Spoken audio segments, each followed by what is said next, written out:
저는 요양원에 가기 싫었습니다. 아들은 권했지만 제 마음은 움직이지 않았습니다. 그곳은 사는 곳이 아니라 보내지는 곳 같았거든요. 그러던 어느 날 이웃이 말했습니다.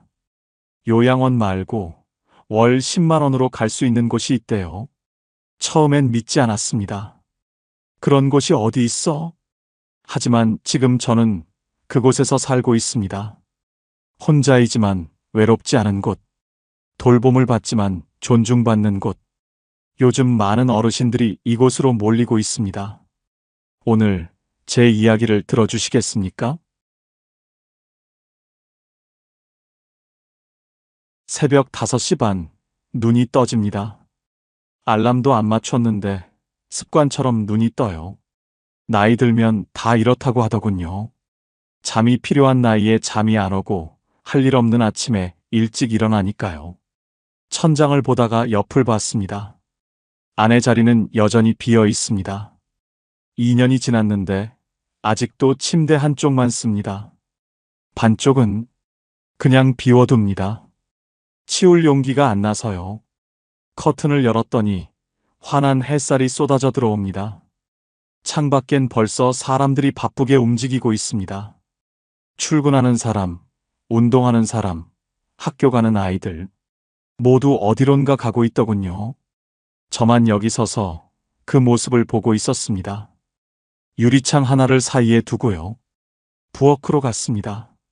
냉장고 문을 열었습니다. 김치통 하나, 계란 2개, 우유 한 팩. 안에 있을 때는 반찬이 5가지는 있었는데 이젠 뭘 해 먹을지도 모르겠고 만들어도 혼자 먹다가 버리게 되니까요. 계란 하나 꺼냈습니다.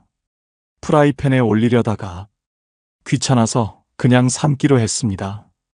냄비에 물 붓고 계란 넣고 불 켜고 10분 뒤에 다시 오면 되니까요. 그 10분 동안 뭘 할까요?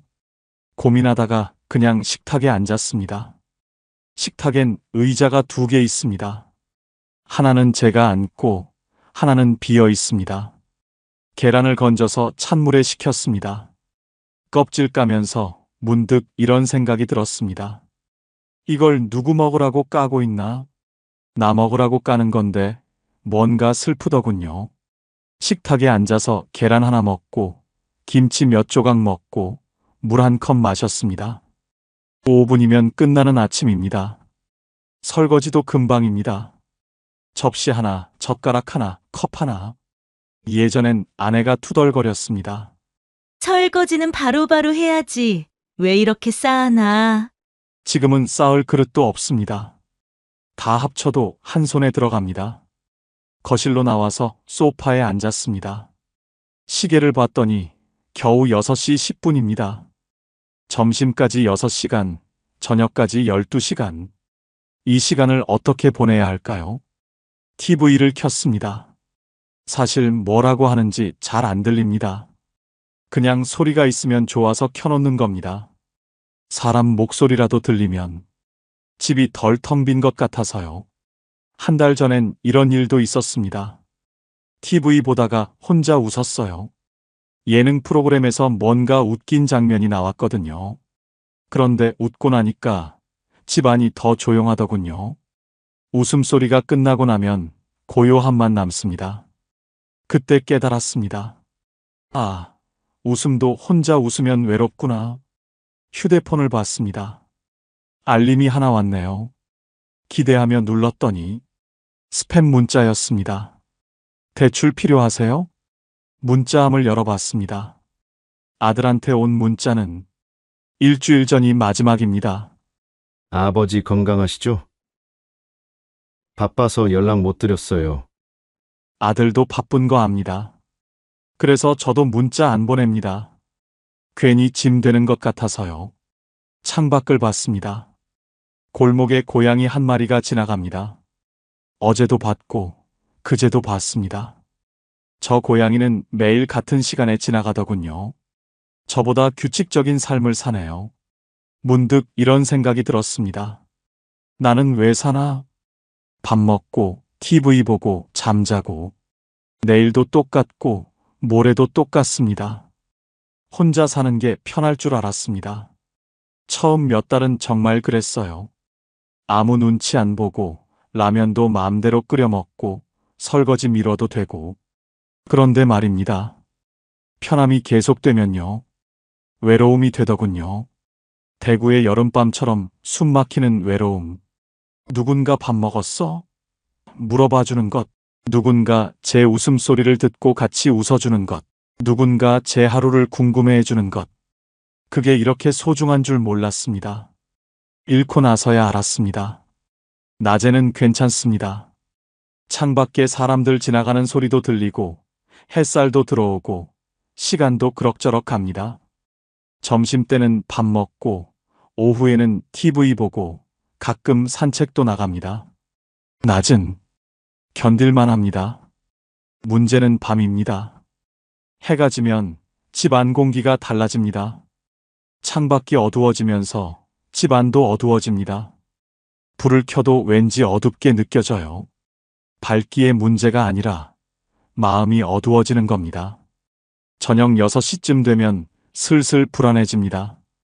오늘도 이렇게 밤이 오는구나. 밥을 먹어야 하는데 뭘 먹을지 고민됩니다. 라면을 끓일까? 빵을 먹을까? 아니면 그냥 안 먹을까? 결국 편의점에 갑니다. 도시락 하나 사서 집에 와서 전자레인지에 돌립니다. 삑 소리 나면 꺼내서 먹습니다. 맛은 없지만 배는 채워집니다. 설거지할 것도 없습니다. 플라스틱 용기 그냥 쓰레기통에 버리면 끝이니까요. 간단하죠? 너무 간단해서 슬픕니다. 8시쯤 되면 정말 할 일이 없습니다. TV를 보는데 뭘 보는지 모르겠습니다. 화면만 보고 있을 뿐입니다.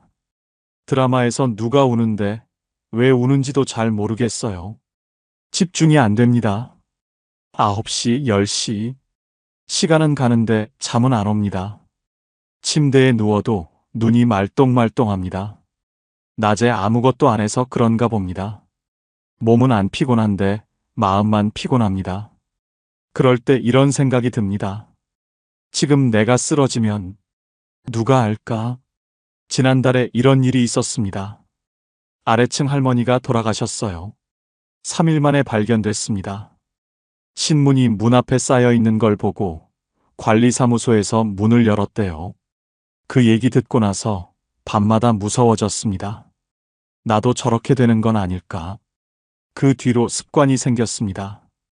휴대폰은 항상 침대 옆에 둡니다. 충전기에 꽂아놓고 화면이 보이게 놓아둡니다. 혹시 모르니까요. 밤중에 뭔가 이상하면 바로 전화할 수 있게요. 누구한테 전화하냐고요? 119요. 아들한테는 전화 못합니다. 한밤중에 깨우는 게 미안해서요. 현관불도 켜놓습니다. 밤새도록요. 전기세 아깝다는 거 압니다. 그래도 켜놓습니다. 혹시 밤에 쓰러져서 119가 오면 불 켜져 있어야 빨리 찾을 것 같아서요. TV도 틀어놓습니다. 소리 작게 해서요. 완전히 조용하면 무섭습니다.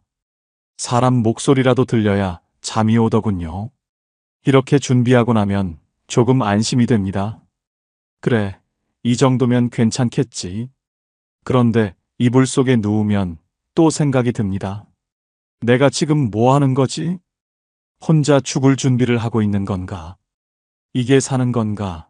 버티는 건가? 천장을 봅니다. 아무것도 안 보입니다. 그냥 어둠만 있습니다. 가끔은 이런 상상도 합니다. 내가 지금 쓰러지면 아들이 달려올까? 아마 회사 일 마무리하고 아이들 재우고 그러고 나서 올 거예요. 다음 날 아침쯤? 아니, 연락이 안 되면 그날 밤에 올 수도 있겠죠. 그런데요. 그게 아들 잘못이 아닙니다. 아들도 자기 인생이 있으니까요. 저도 젊을 때 그랬어요.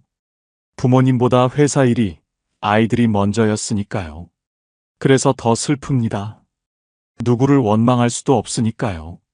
시계를 봤습니다. 밤 11시. 아직도 잠이 안 옵니다. 옆집에서 소리가 들립니다. 문 닫는 소리, 발소리, 물 내리는 소리, 누군가 살고 있다는 소리입니다. 그 소리가 위로가 됩니다. 나 혼자만 깨어 있는 건 아니구나. 12시쯤 되면 옆집도 조용해집니다. 다들 잠드나 봅니다. 저만 누워서 천장을 보고 있습니다. TV에서 심야 영화가 나옵니다. 뭔지도 모르고 봅니다. 눈만 뜨고 있을 뿐입니다. 1시, 2시. 그렇게 시간이 갑니다. 새벽 3시쯤 되면 그제야 눈이 감깁니다. 피곤해서가 아니라 포기해서입니다. 그래, 오늘도 이렇게 가는구나. 그렇게 잠듭니다. 얕은 잠으로요. 언제든 깰 준비를 하면서요. 아침이 되면 다시 눈이 떠집니다. 오늘도 살아있네. 안도하면서도 또 하루가 시작된다는 게 무겁습니다. 이게 혼자 사는 밤입니다. 낮에는 견딜만한데 밤은 견디기 힘듭니다. 어둠 속에서, 고요함 속에서 혼자라는 게 너무 크게 느껴집니다. 누군가 옆에 있으면 좋겠습니다. 말 안 해도 그냥 숨소리만 들려도 좋겠습니다. 혼자가 아니라는 걸 느낄 수 있으면 좋겠습니다. 하지만 옆자리는 비어 있습니다. 오늘도 내일도 모레도. 어제 아들이 전화했습니다. 주말에 오겠다고요. 반가운 목소리였습니다. 바빠서 한 달에 한 번도 오기 힘든데 오겠다니 고맙죠. 토요일 오후 아들이 왔습니다. 손에 과일 봉지 들고요. 현관문 열고 들어서는데 집안을 둘러봅니다. 뭔가 체크하듯이요. 냉장고를 열어봅니다. 김치통 하나, 계란 2개. 아들 얼굴이 어두워집니다. 한숨을 쉽니다. 거실에 앉았습니다. 아들이 차를 한 모금 마시더니 조심스럽게 말을 꺼냅니다. 아버지, 요양원 한번 알아보시는 게 어때요? 그 말이 나올 줄 알았습니다. 냉장고 열어볼 때부터 예상했어요. 그래도 막상 들으니까 가슴이 철렁 내려앉습니다. 난 아직 혼자 살만해. 제 목소리가 생각보다 딱딱하게 나왔습니다. 아들이 입을 다뭅니다. 더 말하면 제가 화낼까봐 그러는 거겠죠? 침묵이 흘렀습니다. TV 소리만 배경에 깔립니다. 아들도 저도 할 말을 잃었습니다. 한참 뒤에 아들이 조용히 말했습니다. 천천히 생각해 보세요. 그리고 더 이상 말하지 않았습니다. 아들이 돌아가고 저는 소파에 앉아 있었습니다. 요양원. 그 단어가 머릿속에 남았습니다. 사실 처음 듣는 제안은 아닙니다. 작년에도 딸이 비슷한 얘기를 했었어요. 그때도 거절했습니다. 왜냐고요? 요양원이 싫어서요. 몇 년 전 친구 병문안 갔을 때 요양원을 봤습니다. 깨끗했어요. 시설도 좋았고요. 하지만 뭔가 차가웠습니다. 복도를 걷는데 방마다 어르신들이 침대에 누워 계셨어요. TV만 보고 계시거나 천장만 보고 계시거나 말하는 사람이 없었습니다. 웃는 사람도 없었습니다. 식당에서는 정해진 시간에 정해진 메뉴로 조용히 식사가 진행됐습니다. 누구 하나 대화하지 않았어요. 그냥 밥 먹고 일어나고 방으로 돌아가고 그게 삶인가 싶었습니다. 물론 돌봄은 받겠죠. 아프면 간호사가 오고 약도 제때 먹고 식사도 거르지 않을 겁니다. 하지만 그게 다입니다. 제 이름 대신 305호 어르신으로 불리고 제 취향 대신 정해진 식단을 먹고 제 하루 대신 시간표대로 움직이는 삶. 그건 사는 게 아니라 보내지는 것 같았습니다. 창밖을 봤습니다. 골목에 사람들이 지나갑니다. 아이들 뛰어노는 소리, 차 지나가는 소리, 누군가 웃는 소리, 살아있는 소리들입니다. 요양원에는 그런 소리가 없었습니다. 저는 아직 살고 싶습니다. 보내지고 싶지 않습니다. 하지만 동시에 알고 있습니다. 아들 말도 틀린 게 아니라는 걸요. 혼자 사는 게 위험하다는 것도요. 밤에 쓰러지면 아무도 모를 거라는 것도요. 그래서 더 답답합니다. 요양원은 싫은데 혼자는 불안하고 며칠 전엔 현관 앞에서 어지러웠습니다. 잠깐이었지만 그 순간 무서웠어요. 지금 쓰러지면 어쩌지? 벽을 잡고 버텼습니다. 다행히 괜찮아졌습니다. 하지만 그 일이 있은 뒤로 밤마다 불안합니다. 아들이 걱정하는 이유를 알겠습니다. 아버지가 혼자 쓰러져 있을까봐, 3일 뒤에 발견될까봐, 그게 무섭겠죠? 자식으로서 당연한 걱정입니다. 저도 부모님 계실 때 그랬으니까요. 하지만 그렇다고 요양원에 갈 수는 없었습니다. 그곳에 가는 순간 저는 제가 아니게 될 것 같았거든요. 이러지도 저러지도 못하는 제 처지가 한심하게 느껴졌습니다. 그날 밤 잠이 안 왔습니다. 아들 얼굴이 자꾸 떠올랐습니다. 걱정스러운 눈빛, 조심스럽게 권유하던 목소리, 내가 짐이 되고 있구나. 그 생각이 가슴을 짓눌렀습니다. 아들도 힘들겠죠. 아버지 걱정하면서 살아야 하니까요. 회사 일도 바쁜데 아이들도 돌봐야 하는데 아버지까지 신경 써야 하니까요. 미안합니다. 하지만 아직은 제가 저답게 살고 싶었습니다. 어떻게 해야 할까요? 아들도 안심시키고 저도 살 수 있는 방법이 없을까요? 그 답을 찾지 못한 채 며칠이 지났습니다. 그렇게 며칠을 보냈습니다. 요양원 생각, 아들 걱정, 혼자 사는 불안, 머릿속이 복잡했어요. 그러던 어느 오후였습니다. 아래층 김 씨가 올라왔습니다. 현관문 두드리는 소리에 문을 열었더니 손에 귤 한 봉지 들고 서 있더군요. 거실에 앉아서 귤 까먹으며 이런저런 얘기를 나눴습니다. 날씨 얘기, 동네 소식, 건강 얘기. 그러다가 김 씨가 말했습니다. 자기 처남이 최근에 어디 들어갔는데 괜찮다고요. 어디요? 혼자 살 수 있는 주택인데 월세가 10만 원밖에 안 된답니다. 귀를 의심했습니다. 10만 원? 그게 말이 돼? 김 씨가 휴대폰을 꺼내 뭔가 보여줬습니다. LH 고령자 복지주택이라고 적혀 있더군요. 요양원이 아니래요. 작은 아파트 같은 건데 혼자 살 수 있답니다. 안전장치도 다 돼 있고 필요하면 도움도 받을 수 있고요. 텃밭도 있고 같이 운동하는 프로그램도 있대요. 처남이 거기 들어간 지 3달 됐는데 혼자 사는데 외롭지 않다고 하더랍니다. 혼자 사는데 외롭지 않다? 그게 가능한가 싶었습니다. 보증금은 1,000만 원에서 1,500만 원 정도. 월세는 10만 원 내외. 65세 이상이고 집 없고 소득이 일정 수준 이하면 신청할 수 있답니다. 숫자를 듣는 순간 가슴이 두근거렸습니다. 요양원은 한 달에 100만 원은 기본이라고 들었는데 월 10만 원이라니.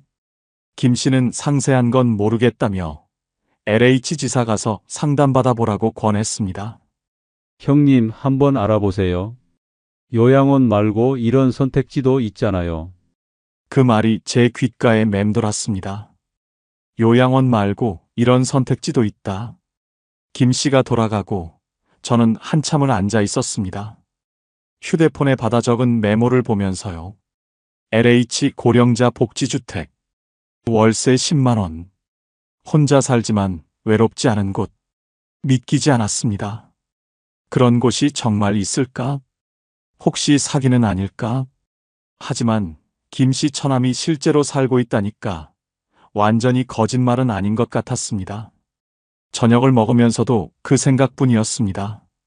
라면을 끓였는데 맛이 없었어요. 아니, 먹는지 마는지도 모르겠더군요. 머릿속은 온통 그 주택 생각뿐이었습니다. 월 10만 원이면 제 기초연금으로도 충분히 낼 수 있습니다. 보증금 1,000만 원도 아내가 남긴 예금으로 가능합니다. 그런데 진짜 그런 곳이 있을까요? 혼자 살면서도 외롭지 않은 곳. 요양원처럼 갇혀 있는 게 아니라 제 방에서 제 방식대로 살 수 있는 곳. 상상이 됐습니다. 아침에 일어나서 커튼 열고 작은 부엌에서 밥해 먹고 텃밭 나가서 상추 따고 같은 처지의 어르신들과 인사 나누고 그 모습이 머릿속에 그려지니까 가슴이 두근거렸습니다. 오랜만에 느끼는 감정이었습니다. 기대감이요. 혼자 집에 있을 때는 내일이 두려웠습니다. 또 똑같은 하루가 올 거라는 게 무서웠어요. 요양원 생각할 때는 절망뿐이었습니다. 거기 가는 순간 제 인생이 끝나는 것 같았거든요. 하지만 이 주택은 달랐습니다. 새로운 시작 같았습니다. 끝이 아니라 또 다른 삶의 시작. 그날 밤 잠이 안 왔습니다. 평소와는 다른 이유로요. 불안해서가 아니라 기대돼서였습니다. 침대에 누워서 천장을 봤습니다. 어둠 속에서도 뭔가 빛이 보이는 것 같았어요. 내일 LH 지사 가봐야지. 그렇게 마음먹었습니다. 망설여졌습니다. 혹시 제가 조건이 안 되면 어떡하지? 혹시 대기자가 너무 많으면 어떡하지? 혹시 김 씨가 잘못 알고 있는 거면? 하지만 그래도요. 알아보기라도 해야겠다 싶었습니다. 아무것도 안 하고 여기 앉아 있는 것보다는 나으니까요. 새벽 4시쯤 됐을 때 눈이 떠졌습니다. 평소보다 더 일찍 깬 겁니다. 설렜나 봅니다. 씻고 아침 먹고 시계를 봤더니 겨우 6시. LH 지사는 9시에 열립니다. 3시간이나 남았더군요. 소파에 앉아서 휴대폰만 들여다봤습니다. LH 고령자 복지주택 검색해봤어요. 진짜 있더군요. 정부에서 만든 거래요. 사진도 봤습니다. 깨끗한 건물, 작은 방, 공동 텃밭. 사진만 봐도 마음이 흔들렸습니다. 댓글도 읽어봤습니다. 여기 살고 있는데 괜찮아요. 월세 부담 없어서 좋습니다. 혼자지만 외롭지 않아요. 그 글들이 제게 용기를 주었습니다. 그래, 나도 한번 해보자. 8시 반쯤 집을 나섰습니다. 조금 일찍 가는 거였지만 집에 더 있으면 너무 초조할 것 같았거든요. 버스를 타고 LH 지사로 향했습니다. 창밖 풍경을 보면서 생각했습니다. 만약 정말 들어갈 수 있다면, 만약 정말 그런 곳에서 살 수 있다면, 상상만으로도 가슴이 벅찼습니다. 오랜만에 느끼는 희망이었습니다. 버스에서 내려 건물을 올려다봤습니다. LH 한국토지주택공사. 문은 아직 닫혀 있었지만 저는 그 앞에 서서 기다렸습니다. 손이 떨렸습니다. 긴장돼서가 아니라 떨려서였습니다. 이제 곧 알게 되겠지. 내가 갈 수 있는 곳인지 아닌지. 9시가 되자 문이 열렸습니다. 저는 깊게 숨을 들이마시고 안으로 들어갔습니다. 건물 안으로 들어갔습니다. 로비는 생각보다 넓었어요. 안내 데스크가 보이고 의자들이 줄지어 있었습니다. 번호표를 뽑았습니다. 제일 먼저 와서 1번. 업무 시작 직전 의자에 앉아서 기다렸습니다. 손이 축축했어요. 긴장됐습니다. 내가 조건이 될까? 혹시 안 된다고 하면 어쩌지? 옆에 앉은 할머니 한 분이 혼잣말을 하고 계셨습니다. 벌써 2년째 기다리고 있는데. 2년이요? 가슴이 철렁했습니다. 그렇게 오래 기다려야 하나? 하지만 동시에 이런 생각도 들었습니다. 2년을 기다릴 만큼 좋은 곳이라는 뜻 아닐까? 그렇지 않다면 누가 그렇게 오래 기다리겠어요? 한번 고객님, 일어서서 상담 데스크로 갔습니다. 젊은 여자 직원이 환하게 웃으며 맞아주었습니다. 어떻게 오셨어요? 고령자 복지주택. 그거 알아보러 왔습니다. 목소리가 떨렸어요. 직원이 서류를 꺼내며 친절하게 설명하기 시작했습니다. 만 65세 이상이어야 하고, 집이 없어야 하고, 소득이 일정 기준 이하여야 한답니다. 저는 올해 72입니다. 집도 없어요. 월세로 살고 있거든요. 소득은 국민연금이 전부입니다. 직원이 계산기를 두드리더니 고개를 끄덕였습니다. 조건이 된답니다. 그 말을 듣는 순간 가슴이 뛰었습니다. 정말요? 제가요? 직원이 계속 설명했습니다. 보증금은 1,000만 원에서 1,500만 원 정도. 월세는 지역에 따라 다르지만 대략 8만 원에서 12만 원 선. 제가 신청할 수 있는 건 36제곱미터 정도의 원룸형이고 월세는 10만 원 내외가 될 거래요. 10만 원. 제 연금으로 충분히 낼 수 있는 금액입니다. 그럼 정말 들어갈 수 있다는 말씀이신가요? 제 목소리에 떨림이 묻어나왔습니다.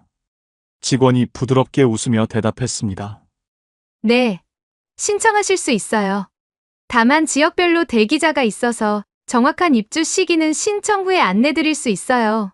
대기 기간은 지역마다 다르고 일반 신청자는 보통 1년에서 2년 정도 기다립니다. 2년. 긴 시간이긴 합니다. 하지만 그래도 괜찮았어요. 어차피 지금도 혼자 살고 있는데 2년 더 버티면 되는 거 아닙니까? 게다가 직원이 말했습니다. 국가유공자나 기초생활수급자, 장애인 같은 경우는 우선순위로 빨리 들어갈 수 있습니다. 빠르면 6개월, 늦어도 1년 안에 연락이 옵니다. 저는 국가유공자는 아니지만 기초생활수급자도 아니고 일반 신청자입니다. 그래도 괜찮습니다. 기다릴 수 있어요. 직원이 필요한 서류를 알려줬습니다. 주민등록등본, 가족관계증명서, 소득증명서류, 건강보험료 납부 확인서도 필요합니다. 대부분 인터넷으로 발급받으실 수 있어요. 어르신, 인터넷 사용 가능하세요? 아들한테 부탁하면 됩니다. 직원이 안내 책자를 건네줬습니다. 거기에 자세한 내용이 다 적혀 있더군요. 저는 그 책자를 꼭 움켜쥐었습니다. 손에 땀이 났어요. 오늘 바로 신청하시겠어요? 잠깐 망설였습니다. 서류를 준비해야 하니까요. 하지만 직원이 말했습니다. 온라인으로도 신청 가능하고 서류는 나중에 제출해도 됩니다. 일단 신청 접수부터 해두는 게 좋아요. 그럼 오늘 신청하겠습니다. 제 목소리가 떨렸습니다. 기대감과 불안감이 뒤섞인 떨림이었어요. 직원이 컴퓨터 화면을 보여주며 하나하나 입력을 도와줬습니다. 이름, 주민등록번호, 주소, 연락처. 마지막에 제출 버튼을 누르는 순간 화면에 접수 완료 메시지가 떴습니다. 접수 완료되셨어요. 접수증 드릴게요. 직원이 건네준 종이 한 장. 거기에 제 이름과 접수번호가 적혀 있었습니다. 그 종이를 받아드는 순간 눈시울이 뜨거워졌습니다. 참았습니다. 여기서 울면 안 되니까요. 하지만 가슴 한쪽이 벅차올랐습니다. 감사합니다. 그 말밖에 못했습니다. 직원이 환하게 웃으며 대답했습니다. 연락 기다려주세요. 좋은 소식 전해드릴게요. LH 지사를 나왔습니다. 햇살이 눈부셨어요. 손에는 접수증과 안내 책자가 들려 있었습니다. 버스 정류장으로 걸어가면서 저는 접수증을 몇 번이고 들여다봤습니다. 정말 신청했구나. 정말 기회가 생긴 거구나. 집으로 돌아오는 길 발걸음이 가벼웠습니다. 오랜만에 느끼는 감정이었어요. 희망이요. 집에 도착해서 소파에 앉았습니다. 접수증을 식탁 위에 올려두고 한참을 바라봤습니다. 요양원 말고 다른 길이 있었습니다. 혼자이지만 외롭지 않을 수 있는 곳. 돌봄을 받지만 존중받을 수 있는 곳. 그곳에 갈 수 있다면 제 노후가 달라질 수 있을 것 같았습니다. 아들한테 전화했습니다. 얘야, 아버지가 오늘 좋은 데 알아봤다. 그날이 왔습니다. 입주 날짜가 적힌 문자를 받은 게 일주일 전이었어요. 생각보다 빨랐습니다. 일반 신청자는 1년에서 2년 기다린다고 했는데 8개월 만에 연락이 왔거든요. 짐은 많지 않았습니다. 옷가방 하나, 이불 하나, 작은 박스 2개. 그게 제 전부였어요. 아들이 차로 데려다 줬습니다. 아버지, 정말 괜찮으세요? 걱정하는 목소리였지만 예전과는 달랐습니다. 요양원 갈 때처럼 무거운 느낌이 아니었거든요. 괜찮아. 좋은 곳이라더라. 건물 앞에 도착했습니다. 5층짜리 건물이었어요. 오래되지도 새 것도 아닌 단정한 건물. 현관 앞에는 자동문이 있었습니다. 제가 다가서자 윙하는 소리와 함께 문이 열렸어요. 로비는 환했습니다. 천장에 밝은 조명이 켜져 있고 바닥은 깨끗하게 닦여 있었습니다. 벽에는 안전 손잡이가 붙어 있고 구석에는 비상벨도 보였어요. 게시판에는 안내문들이 붙어 있었습니다. 텃밭 가꾸기 모임, 건강체조 교실, 이달의 생일 잔치. 그걸 보는 것만으로도 마음이 조금 풀렸습니다. 관리 직원이 나와서 짐을 받아들며 안내해 주었습니다. 엘리베이터를 타고 3층으로 올라갔습니다. 어르신 방은 304호예요. 복도는 조용했습니다.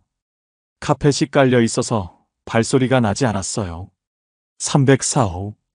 제 방 문 앞에 섰습니다. 열쇠를 받아서 문을 열었습니다. 방은 작았습니다. 하지만 깨끗했어요. 창문으로 햇살이 들어오고 있었습니다.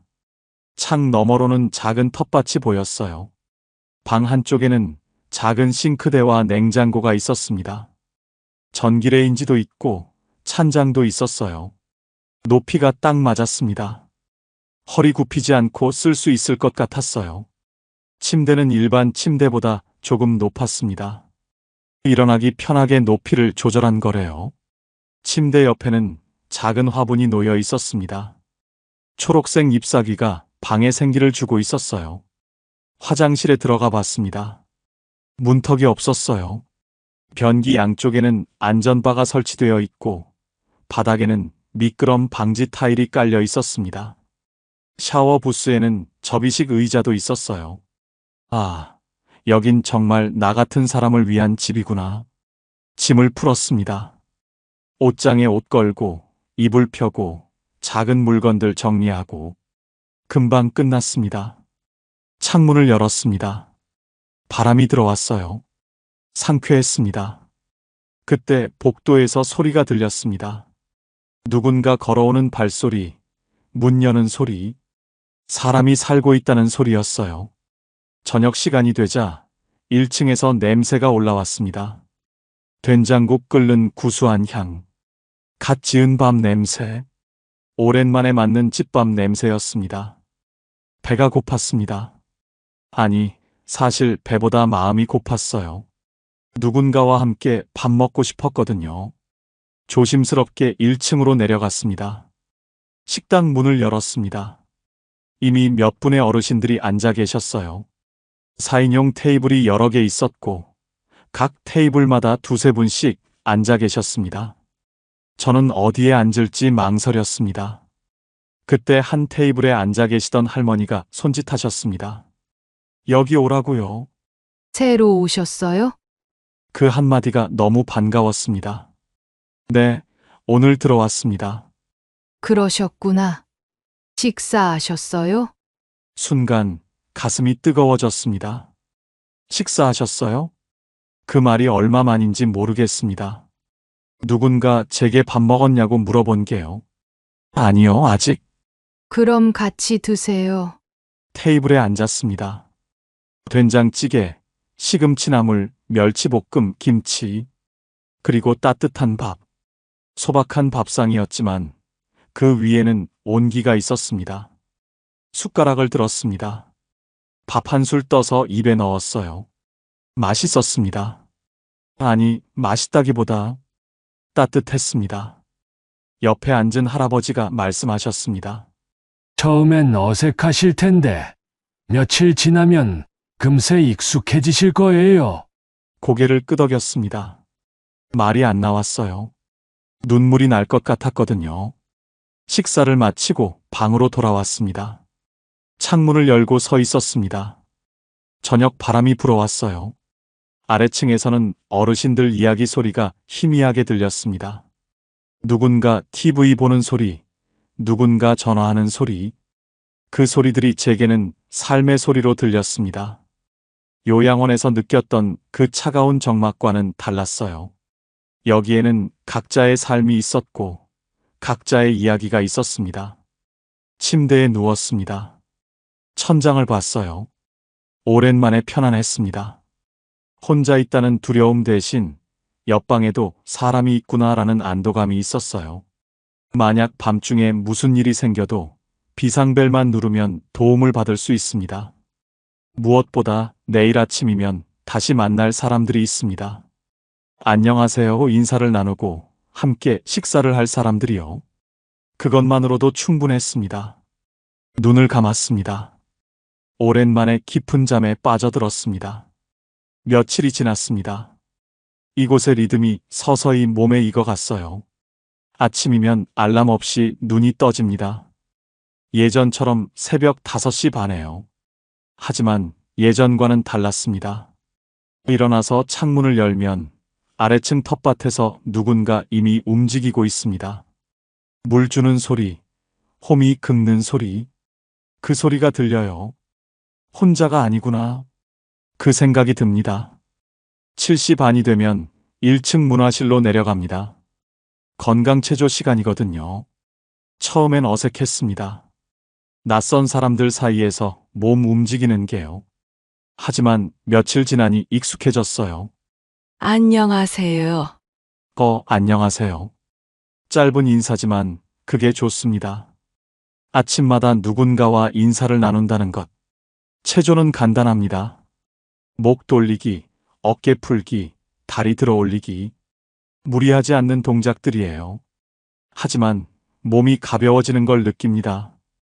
혼자 집에 있을 때는 하루 종일 소파에 앉아 있었는데요. 체조가 끝나면 각자 방으로 돌아가 아침을 먹습니다. 저는 간단히 토스트와 커피로 해결해요. 가끔은 1층 식당에서 함께 먹기도 합니다. 어제는 된장찌개가 나왔어요. 혼자 먹는 토스트보다 훨씬 맛있었습니다.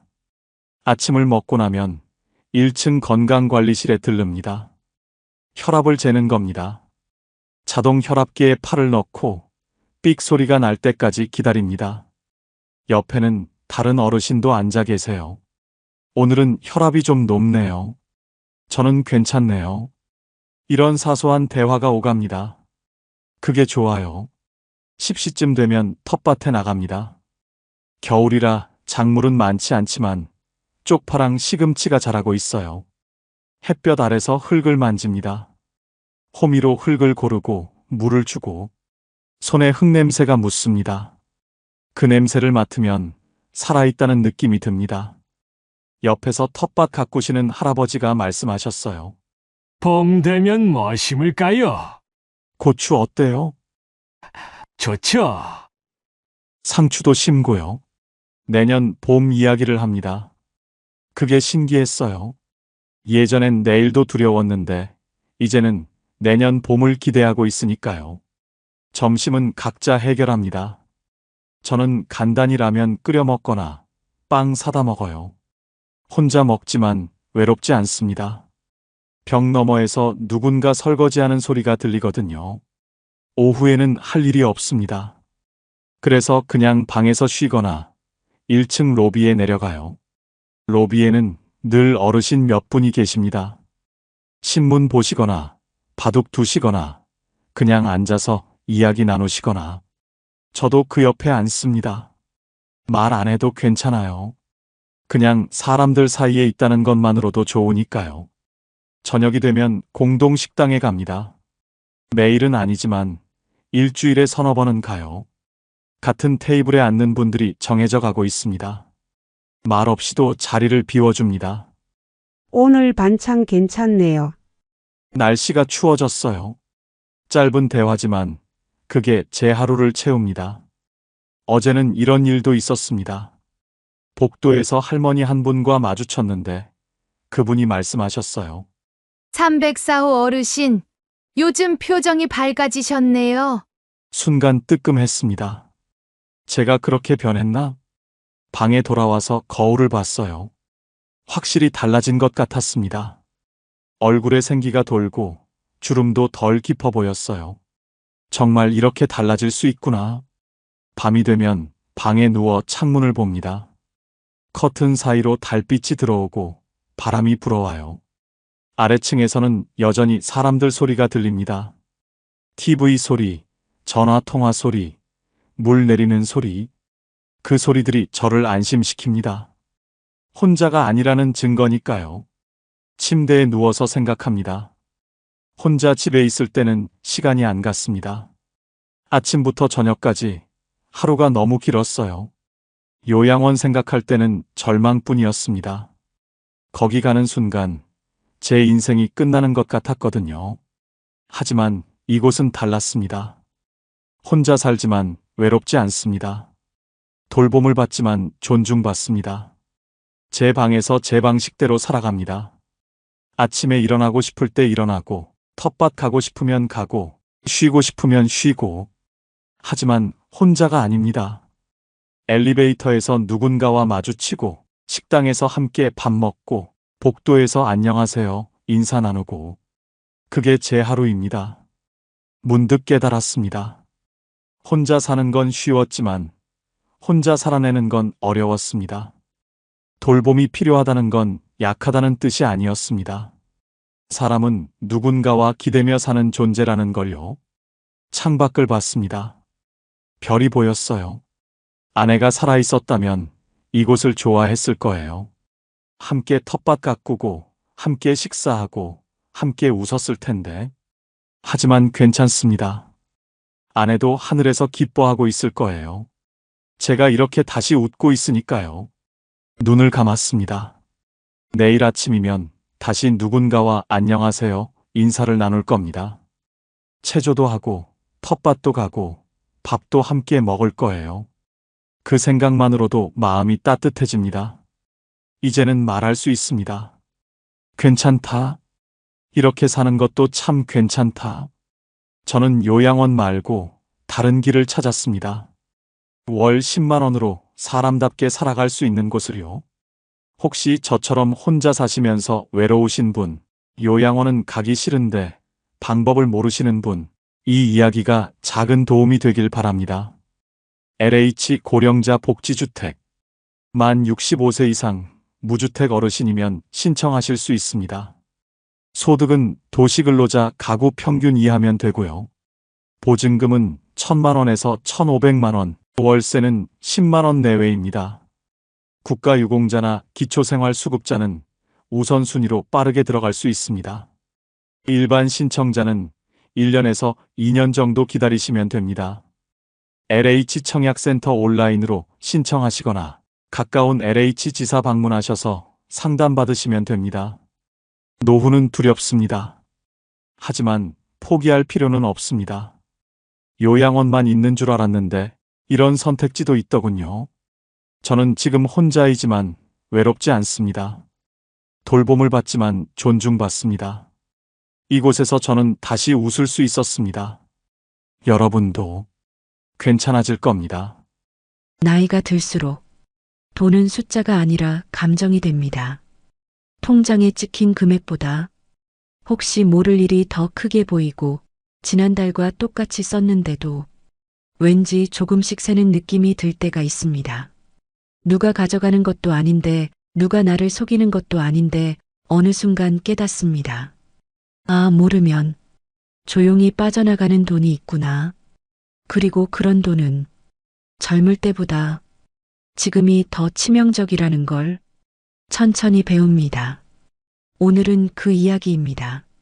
눈에 잘 보이지 않지만 알고 나면 절대 무시할 수 없는 노년의 돈 5가지에 대한 이야기 조용히 들어보겠습니다. 노년의 돈은 줄어드는 게 아니라 새어나갑니다. 아침 바람이 서늘하게 불어옵니다. 단지 안 작은 공원에는 늘 같은 시간에 같은 사람들이 보입니다. 정자 어르신은 오늘도 베이지색 카디건을 여미며 벤치에 천천히 앉습니다.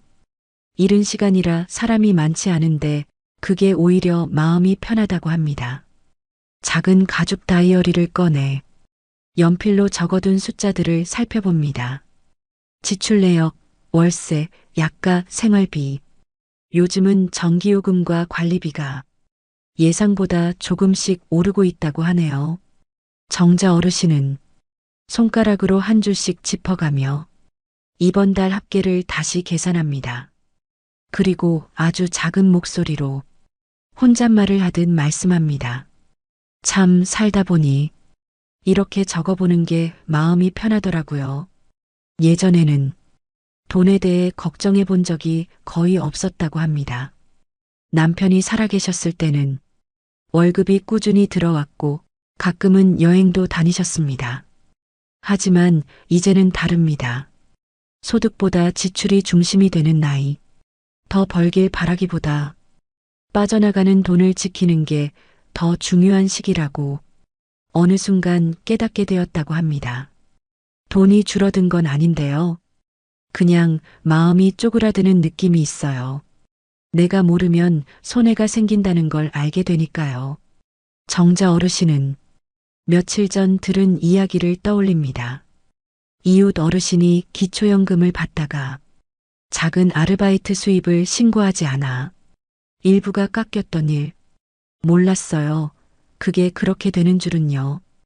그 이야기 때문인지 요즘 정자 어르신은 연금과 세금 관련 이야기가 들리면 꼭 적어두고 있다고 합니다. 다이어리 한쪽에는 작게 연금 상담문이라는 글씨도 보입니다. 조금이라도 더 아끼기 위해서가 아니라 놓치지 않기 위해 적어두신 메모입니다. 저도 이제 공부해야죠. 나이 들면 그런 거 모르고 지나가면 손해보는 세상이잖아요. 정자 어르신은 다이어리를 천천히 덮고 주머니에 넣습니다. 오래된 단지 나무 사이로 햇빛이 조금 더 비치기 시작합니다. 언제나 그렇듯 오늘도 작은 걸음으로 하루를 시작합니다. 같은 단지 그리 멀지 않은 곳에서는 영수 어르신이 천천히 걷고 계십니다. 부부가 사는 30년 된 아파트. 창문이 조금 낡았지만 두 분이 함께 세월을 쌓아온 공간이라 아끼며 살아가고 있다고 합니다. 오늘은 병원 예약이 있는 날이라 아침 산책 대신 정장을 입으셨습니다. 외출할 때는 늘 옷매무새를 정갈하게 하시는 성격입니다. 나이가 들어도 단정해야 한다는 생각 때문이죠. 엘리베이터에서 동네분과 인사를 나누며 짧게 웃으셨습니다. 요즘 병원비가 좀 나와서요. 그래도 움직일 수 있을 때 부지런히 다녀야죠. 산책 대신 버스를 타고 근처 대학병원으로 향합니다. 병원 대기실에서 영수 어르신은 작은 노트를 꺼내 오늘 지출을 미리 적어봅니다. 교통비, 진료비, 약값. 예전엔 신경 쓰지 않던 금액이었지만 최근엔 이 비용이 노년 생활비의 중요한 항목이 되었다고 합니다. 돈이 없어서가 아니라 한 달 예산이 있으니까요. 병원비가 늘어나면 다른 데를 줄여야 하고요. 의사 상담을 마치고 나오자 아내분에게 전화가 옵니다. 여보, 점심은 집에서 먹어요. 오늘은 저녁에 김치찌개 끓일게요. 목소리가 밝습니다. 둘이서 조용히 웃음으로 통화가 끝납니다. 누구나 할 법한 짧은 대화지만 그 속엔 노년 부부의 절약과 배려가 담겨 있습니다. 병원을 나와 약국에서 약을 찾고 잠시 카페에 들러 따뜻한 차 한 잔을 주문합니다. 혼자지만 외롭지 않아 보입니다. 영수 어르신은 카페 창가에서 창밖을 내다보며 휴대폰 메모장을 확인합니다. 최근에 본 영상 링크, 노인 의료지원제도 정보, 그리고 장기요양 등급 신청 문의라는 메모도 보입니다. 나중에 더 아프기 전에 미리 알아두면 좋잖아요. 영수 어르신은 그렇게 말하며 잔잔히 웃습니다. 불안하지 않기 위해 스스로 준비하는 삶. 커피잔을 천천히 비우고 밖으로 나오는 영수 어르신의 걸음은 조금은 느리지만 확고하게 앞으로 나아갑니다. 햇살이 단지 전체를 밝히기 시작합니다. 정자 어르신과 영수 어르신, 서로 다른 일상 속에서 공통된 마음을 품고 계십니다. 노년의 돈은 줄어드는 게 아니라 모르면 새어나가는 것이라는 사실. 그래서 오늘도 조금씩 적어보고, 조금씩 배워보고, 조금씩 챙겨봅니다. 그렇게 하루를 살아내는 사람들의 모습은 조용하지만 참 단단해 보입니다. 지금이라도 알면 괜찮아요. 천천히 해도 됩니다. 노년의 지혜는 많은 것을 얻는 데서 시작되지 않습니다. 놓치지 않는 것에서 시작됩니다. 연금은 기다리는 돈이 아니라 챙기는 돈입니다. 늦은 아침 동네 복지관 상담실 앞 의자에 이말순 어르신 76이 살며시 앉습니다. 작은 파우치에서 메모지를 꺼내 몇 번이나 접힌 종이를 펴봅니다. 거기엔 연필로 적힌 짧은 문장 하나가 있습니다. 기초연금, 유족연금, 겹치는 거 조심. 몇 년 전 남편을 먼저 보내고 유족연금을 받게 되었을 때 기초연금 관련 안내를 제대로 듣지 못해 몇 년을 손해봤다고 합니다. 아이고, 그땐 몰랐어요. 그냥 알아서 주는 줄 알았지요. 그 기억이 아직도 선명해. 오늘 이렇게 다시 찾아온 거라고 합니다. 옆자리엔 조강채 어르신 72이 앉아 있습니다. 깔끔하게 정리된 파일철을 들고 차분하게 순서를 기다리고 있습니다. 조 어르신은 은퇴 직전부터 조금씩 자료를 모았고 그때부터 연금은 받는 것이 아니라 설계하는 것이라는 생각을 갖게 되었답니다. 연금이요? 그냥 나오는 거라고 생각했어요. 근데 그게 아니더라고요. 잘 받으려면 내가 챙겨야 되더라고요. 말순 어르신이 고개를 끄덕입니다. 맞아요. 제가 그걸 늦게 알았지 뭐예요. 잠시 대기하는 동안 두 분은 동네 어르신 얘기를 나눕니다.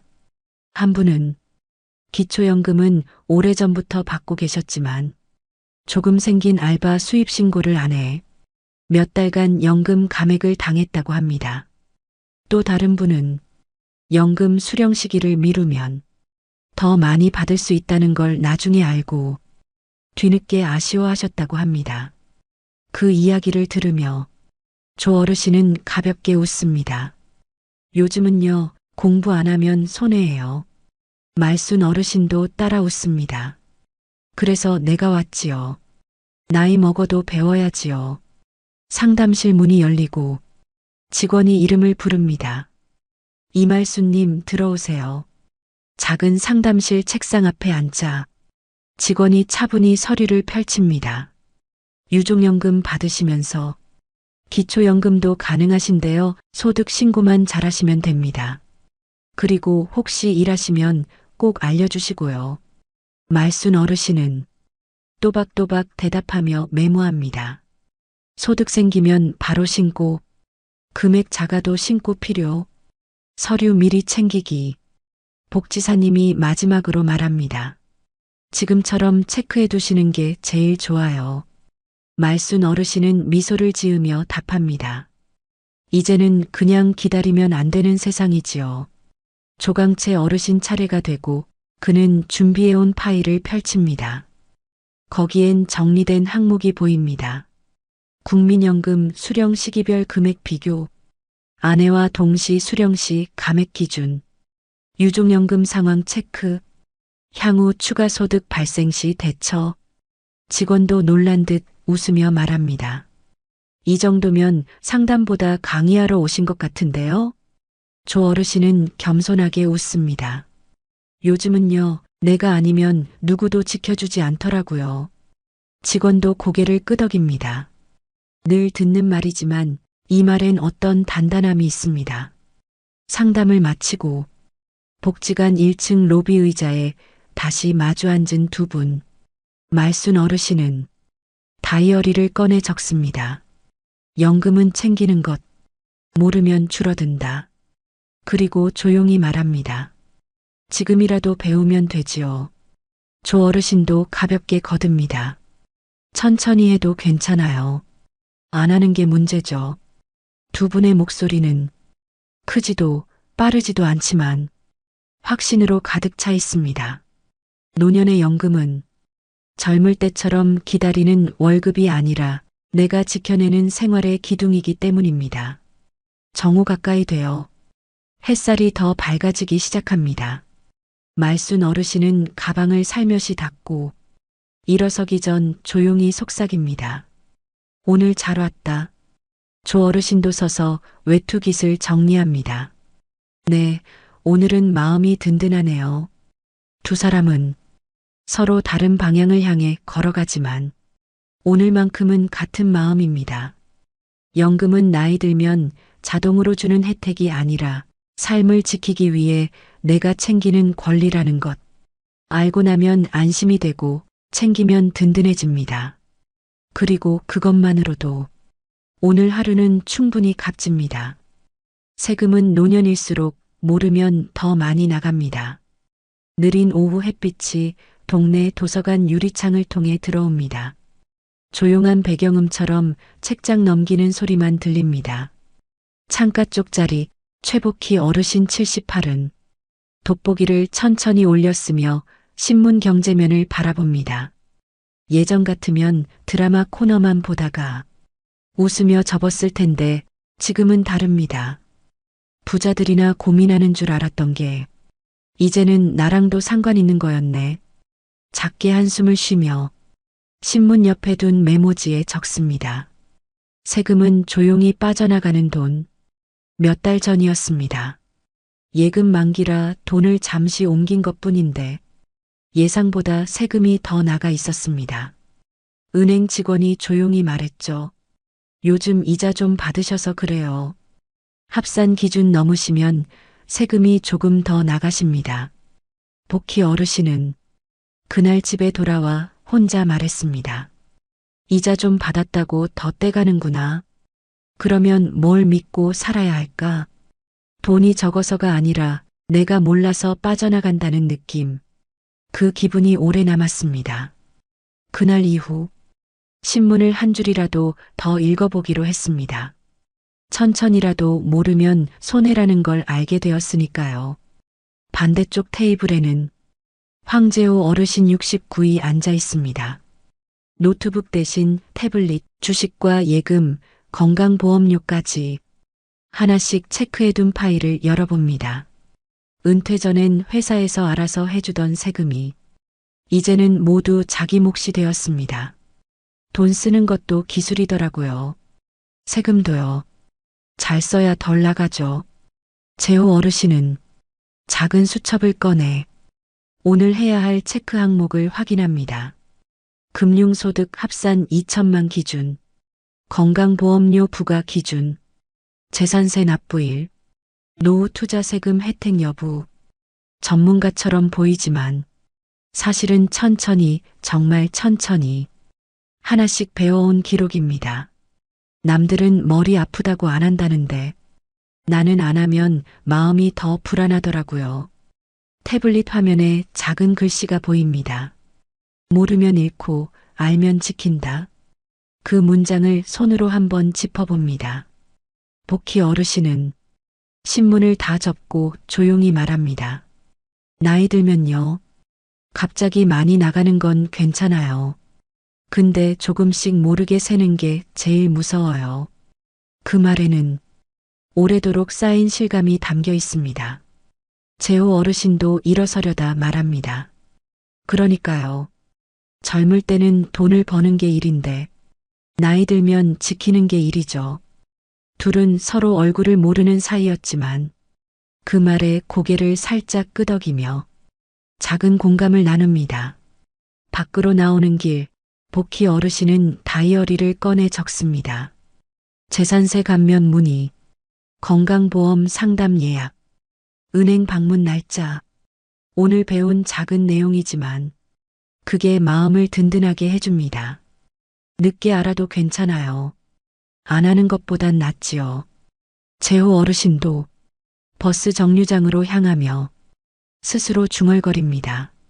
조용히 나가는 돈이 제일 무섭다. 그러니 내가 배워야지. 버스가 다가오고 그는 천천히 탑니다. 누구에게도 티내지 않지만 이것이 노년의 공부입니다. 조용한데 가장 단단한 공부. 돈을 더 벌고 싶어서가 아니라 이미 가진 걸 잃지 않기 위해. 햇살이 기울고 도서관 창 앞으로 긴 그림자가 생깁니다. 오늘도 두 사람은 세상에게 크게 기대지 않으면서 스스로를 천천히 지켜냅니다. 세금은 부담이 아니라 언어입니다. 모르면 속상하고 알면 마음이 편해집니다.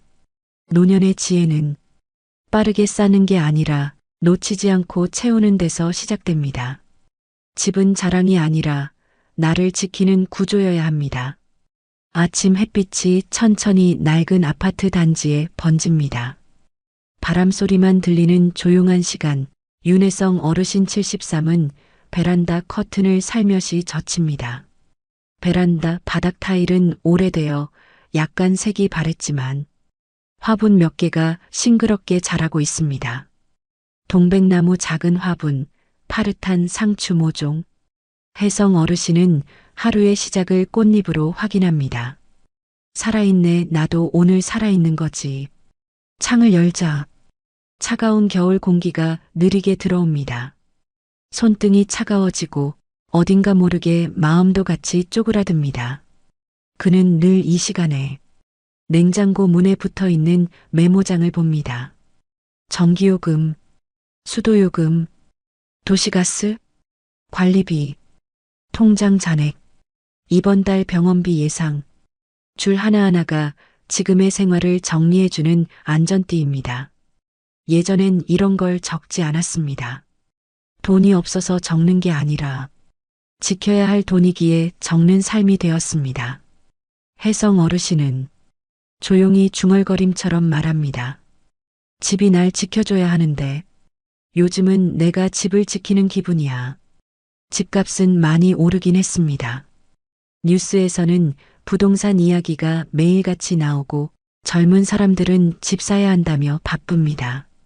하지만 혜성 어르신에게 중요한 건 그런 숫자가 아닙니다. 이곳에서 매달 나가는 비용이 내 마음을 흔들지 않아야 한다는 사실. 주방으로 걸어가 식탁에 앉습니다. 최근에 배송된 관리비 고지서를 펼쳐봅니다.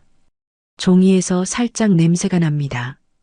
잉크 냄새와 종이 냄새, 동시에 묘한 감정. 작은 숫자가 적혀 있지만 그 숫자들이 혜성 어르신의 마음에 파도처럼 다가옵니다. 지난달보다 6,800원이 올랐습니다. 아무것도 아닌 숫자. 그러나 노년에는 조금씩이 가장 무서운 크기입니다. 그는 손끝으로 종이를 천천히 쓸고 살짝 고개를 숙입니다. 내가 힘들어서가 아니라 이게 앞으로 더 오르면 어떡하지? 그게 걱정이야. 이곳에서 30년을 살았습니다. 아내와 함께 웃으며 그림도 걸고 아이들 키우며 손때 묻은 벽. 장마 때 물이 새던 곳도 알고 겨울에 햇빛이 잘 드는 자리도 압니다. 집이란 건 참 묘하지. 익숙함이 행복이고 익숙함이 짐이기도 해. 그는 작은 다이어리를 꺼내 적습니다. 유지 가능한 집인가? 관리비 조절 방법. 이사 생각 해보기. 주택연금? 공공임대? 글 앞에 물음표가 있는 이유는 답을 몰라서가 아니라 쉬운 답이 없다는 걸 알기 때문입니다. 같은 시간 근처 오래된 카페에서는 오만식 어르신 75이 따뜻한 모가차를 천천히 저어 마십니다. 창밖을 바라보며 손에 쥔 연금 안내 책자를 펼칩니다. 깨끗하게 접힌 모서리 몇 번이나 읽은 티가 납니다. 집 하나 가지고 뭐 하나. 필요할 땐 돈이 되어줘야지.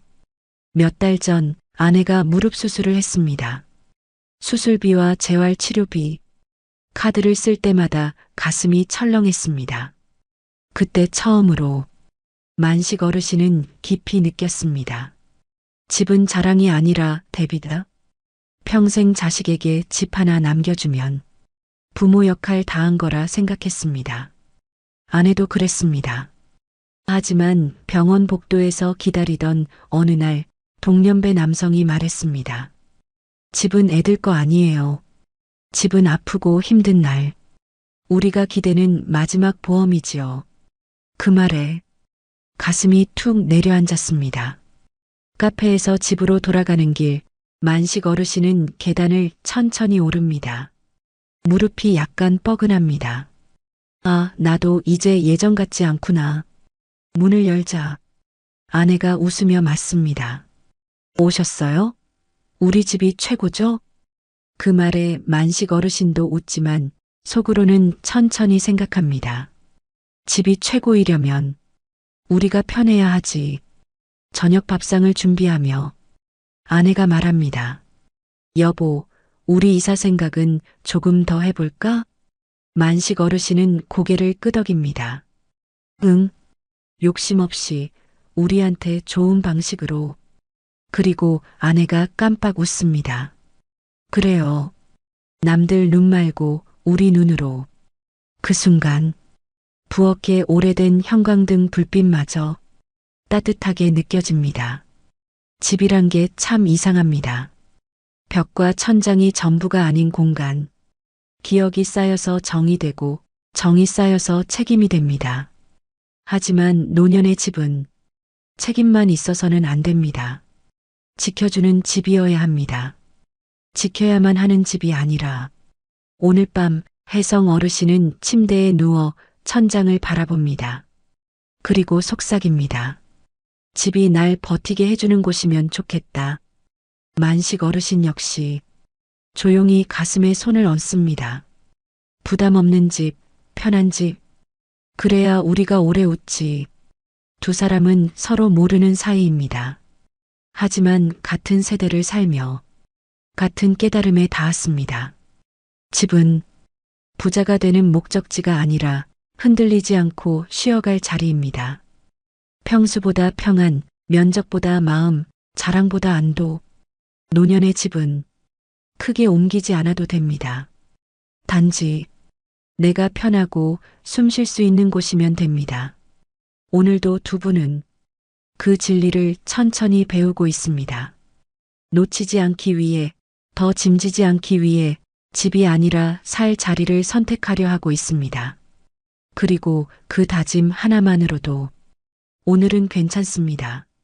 내일도 천천히 내 호흡으로 걸어갈 수 있으니까요. 복지는 부탁이 아니라 평생 일한 사람들이 받을 권리입니다.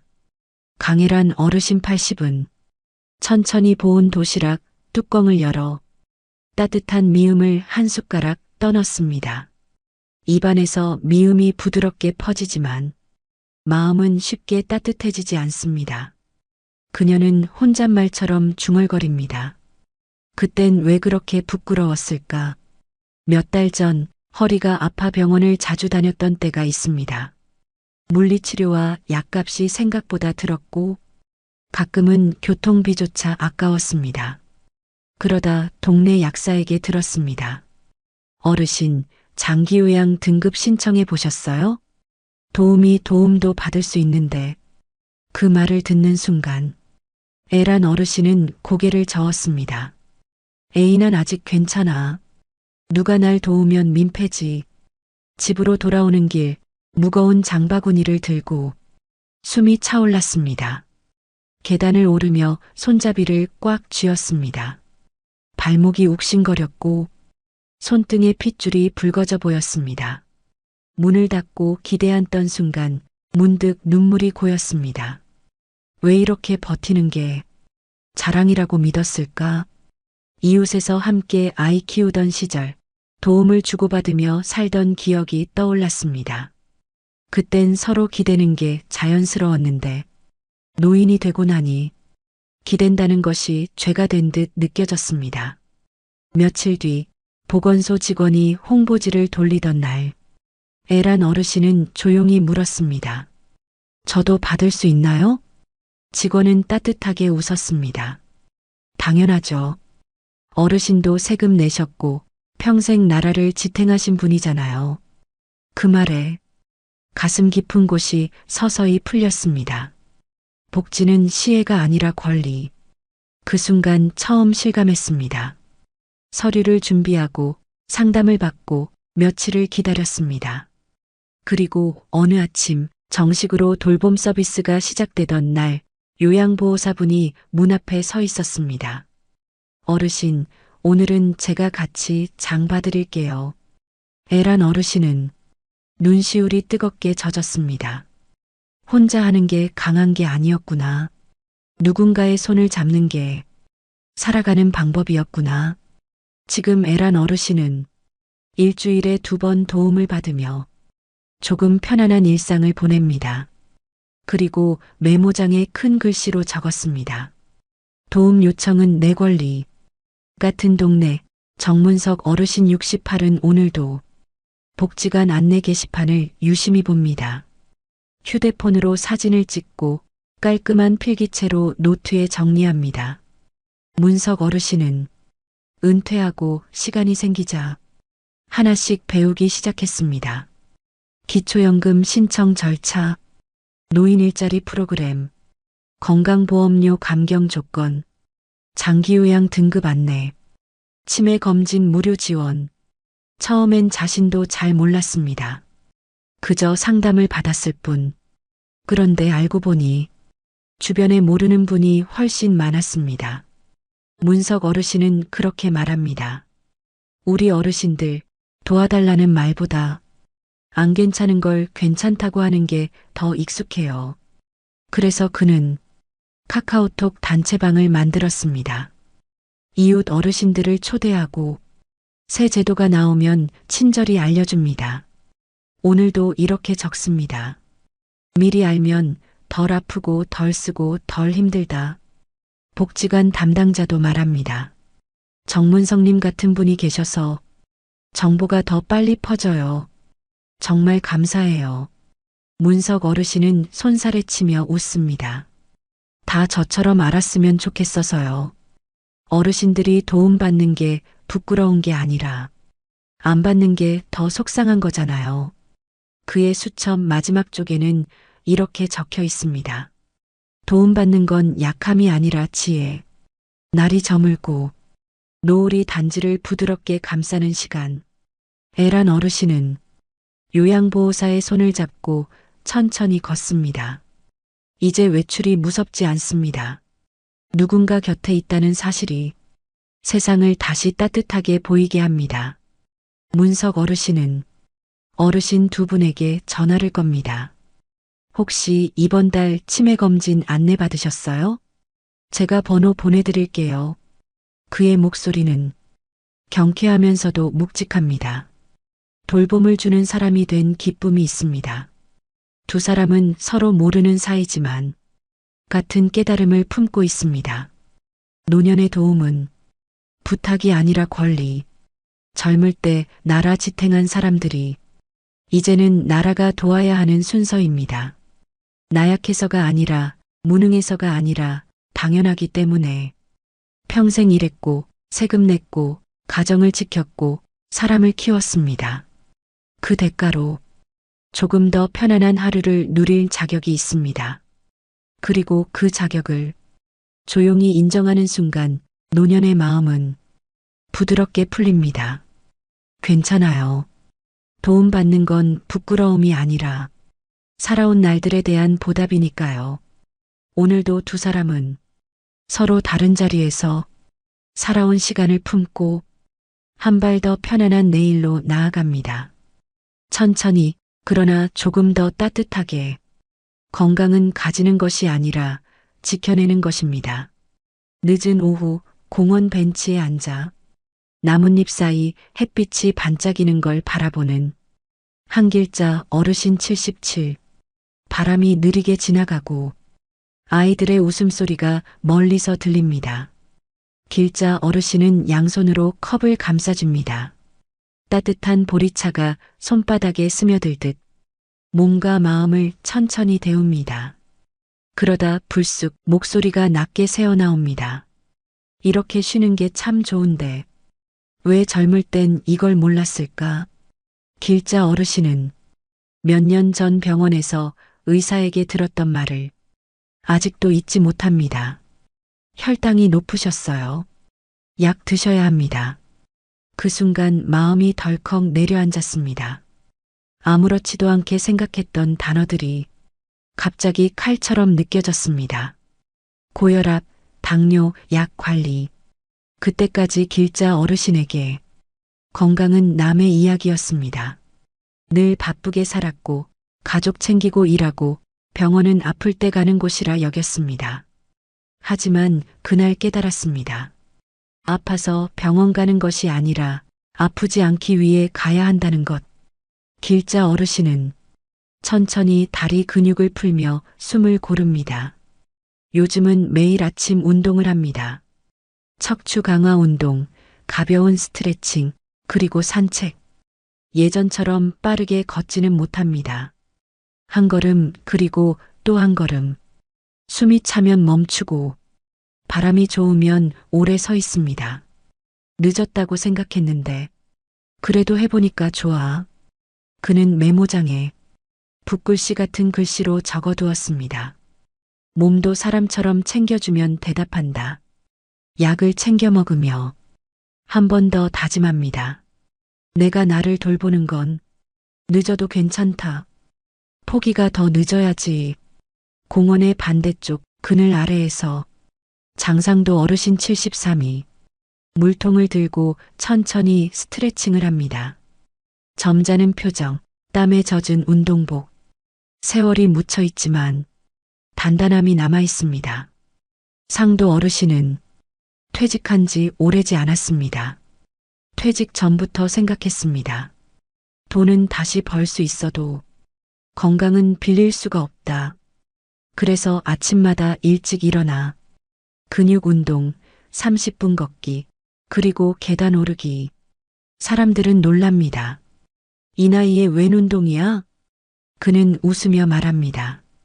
이 나이에 해야죠.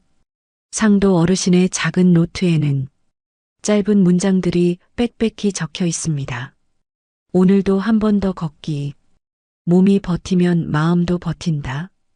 피하지 말고 조금 불편하게 살기. 하루라도 멈추지 않기. 그는 늘 말합니다. 노년은 완벽이 아니에요. 그냥 꾸준히 이기는 겁니다. 저녁빛이 공원 나무 사이로 기울 때 길자 어르신과 상도 어르신의 길이 잠시 스칩니다. 모르는 사이지만 걸음소리와 호흡에서 비슷한 결심이 느껴집니다. 길자 어르신이 속으로 말합니다. 지금이라도 하는 게 정말 다행이다. 상도 어르신도 마음속으로 답합니다. 내가 할 수 있을 때 조금씩이라도 하자. 두 사람은 같은 깨달음을 갖고 있습니다. 건강은 노력의 결과가 아니라 포기하지 않은 사람의 선물이라는 것. 운동하는 몸은 감사하고 약을 먹는 손은 책임 있고 하루라도 걸으면 그 하루는 잃지 않은 하루입니다. 해질 무렵 길자 어르신은 집에 돌아와 따뜻한 물에 손을 씻습니다. 거울 속 얼굴이 이전보다 조금 더 부드럽게 보입니다. 내가 나를 아껴야 누구도 날 아끼지. 상도 어르신은 식탁에 놓인 영양제 상자를 정리합니다. 하나씩 챙겨 먹으며 속삭입니다. 내 나이는 건강히 사는 방법이지 숫자가 아니지. 그리고 둘은 서로 다른 집에서 같은 결론에 닿습니다. 노년의 건강은 완벽도 젊음도 경쟁도 아니다. 꾸준함이다. 포기하지 않는 마음이다. 오늘 움직인 사람이 내일도 걸을 수 있다. 조용히 그러나 단단하게. 오늘도 두 사람은 내일을 지키기 위해 자기 몸을 다독입니다. 그리고 그런 하루가 인생의 속도를 천천히 아름답게 만듭니다. 노년의 돈은 숫자가 아니라 마음을 지키는 기술입니다. 저녁빛이 느리게 내려앉습니다. 창밖의 나무는 바람에 살짝 흔들리고 아파트 복도 불이 하나둘 켜집니다. 오늘도 하루가 이렇게 천천히 그러면서도 단단하게 흘러갑니다. 사람들은 말합니다. 노후 준비는 돈이다. 맞습니다. 돈은 필요합니다. 의심할 것도 없습니다. 하지만 오래 살다 보니 깨닫습니다. 노령의 돈은 싸는 기술이 아니라 잃지 않는 마음의 힘입니다. 하루에 커피 한 잔을 아껴서 부자가 되는 것이 아니라 내가 불안해 보이지 않기 위해 스스로를 단단히 세우는 힘, 나를 누군가 비교하지 않도록, 내가 누군가를 부러워하지 않도록 마음을 지키는 기술입니다. 아침에 일어나면 가스레인지 불을 켜고 찬물에 쌀을 씻을 때 우리는 이미 삶을 꾸리고 있습니다. 식탁 위 약통을 열며 손가락이 약 하나를 집어 올리는 순간 그건 삶을 이어가겠다는 선택입니다. 병원 예약표를 붙여두고 관리비 종이를 살펴보고 연금 날짜를 확인하는 그 행동들은 노년의 가장 용감한 일들입니다. 젊을 때는 버티는 게 강함이라 배웠습니다. 힘든 표정 보이지 않는 게 책임감이라고 믿었습니다. 하지만 나중에 알았습니다. 노년의 강함은 버티는 게 아니라 기댈 곳을 찾는 용기라는 걸. 묻지 않고 혼자 해결하려 했던 날들, 숨 참고 버티다가 고요한 밤에 한숨으로 새어나갔던 마음들, 그 순간들은 우리를 약하게 만든 것이 아니라 더 단단하게 만들었습니다. 우린 이제 안다. 돈은 금액이 아니라 리듬이라는 것. 조금씩 관리하는 리듬, 천천히 확인하는 습관, 꾸준히 챙기는 생활, 필요하면 말하고 도움받는 용기. 이것들이 노년을 지키는 방패입니다. 예전에는 몰랐습니다. 모르면 손해라는 말을 그저 습관처럼 들었습니다. 지금은 다릅니다. 모르면 불안, 알면 마음이 편안합니다. 아끼지 않아도 되는 데서 아끼지 않고 정말 아껴야 할 곳에서만 아끼는 삶. 그저 물건을 사지 않는 게 아니라 마음을 낭비하지 않는 삶입니다. 밤하늘이 서서히 짙어지고 가로등이 불을 밝힙니다. 부엌 전등 아래 설거지를 마치고 수건으로 손을 닦는 순간 이 작은 집이 오늘도 나를 지킨 것에 감사함이 번집니다.